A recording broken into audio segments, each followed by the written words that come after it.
Dahulu kala, pernah nggak sih saat lagi beresan-beresan rumah, begitu menemukan cermin jatuh dan berpecah, lalu orang tuaku atau orang sekitar langsung menjelek-jelekan, "Wah, ini tabir sial nih." Mengapa gue bertanya, mengapa bisa sih benda semacam cermin yang hanya memiliki tugas mengerjakan, mantulin bayangan, malah menjadi kontang sial kalau berpecah? Apa ya ada kekuatan mistis di balik cermin? Dan mengapa mitos seperti ini masih dipercaya orang hingga saat ini?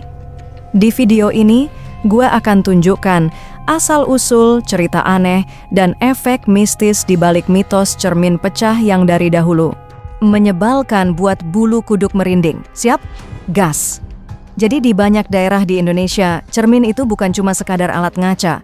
Ada kepercayaan lama kalau cermin bisa jadi jendela penghubung antara dunia manusia dan alam gaib. Nah, kalau cermin itu pecah, katanya bisa jadi pertanda bakal ada musibah, kecelakaan, atau bahkan kematian di keluarga itu. Terbiasa, nenek halaman dahulu langsung berlari menutup larangan keras jika ada cermin pecah. Pecahannya tidak boleh dibersihkan sembarangan, harus dikumpulkan dan dimakamkan, atau dibungkus kain putih biar tidak mengganggu penghuni rumah. Di beberapa tempat, jika cermin pecah, orang langsung melaksanakan ritual kecil untuk menenangkan makhluk halus yang berpotensi lepas dari balik cermin tersebut. Yang paling menarik nih, asal-usul mitos ini sebenarnya udah ada sejak zaman kerajaan dulu. Dulu, cermin cuma dipunya orang-orang penting, dan karena langka dan mahal, cermin dipercaya punya jiwa. Bahkan di Jawa, ada kepercayaan kalau cermin bisa menyimpan pantulan arwah atau energi orang yang sering ngaca di situ. Makanya, kalau pecah cermin, berarti ada sesuatu yang lepas. Entah itu energi buruk, arwah penasaran, atau makhluk halus yang kebetulan ngikut. Ada satu cerita orang yang tinggal di daerah Magelang.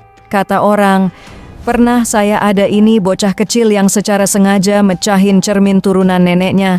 Malam-malam anak itu demam sangat tinggi, dan orang saya menantu earthquake sempat melihat bayangan hitam di depan pecahan cermin tersebut. Anehnya lagi, ketika cerminnya dikubur di belakang rumah orang sama dukun desa, si anak langsung sembuh. Percaya atau tidak percaya, kronologis kayak gitu masih sering diceritakan penduduk sampai detik ini. Pernah nggak lo aneh-aneh semisal sama cermin? Atau pas ngaca malam-malam, ngerasa kayak ada orang yang ngeliatin dari balik cermin? Hati-hati, siapa tahu bukan cuma bayangan lo doang di situ. Jadi, mitos tentang cermin pecah ini sebenarnya masih misteri. Antara sugesti, ketakutan turun-temurun, atau emang bener ada sesuatu di balik benda itu. Tapi yang jelas, di banyak tempat, larangan tentang cermin pecah masih berlaku sampai sekarang. Kalau suatu hari cermin di rumah lo copot, ingat, jangan asal lepasin. Siapa tahu, ada sesuatu yang ikut keluar dari sana. Menurut lo, mitos ini hanya cerita orang tua dulu, atau emang pernah ada hal aneh di sekitar lo? Tulis di kolom komentar ya. Gue penasaran mendengar cerita kalian. Dan jangan lupa subscribe channel ini, karena gue bakal terus membahas mitos-mitos serem dan misteri yang masih dipercaya orang sampai sekarang.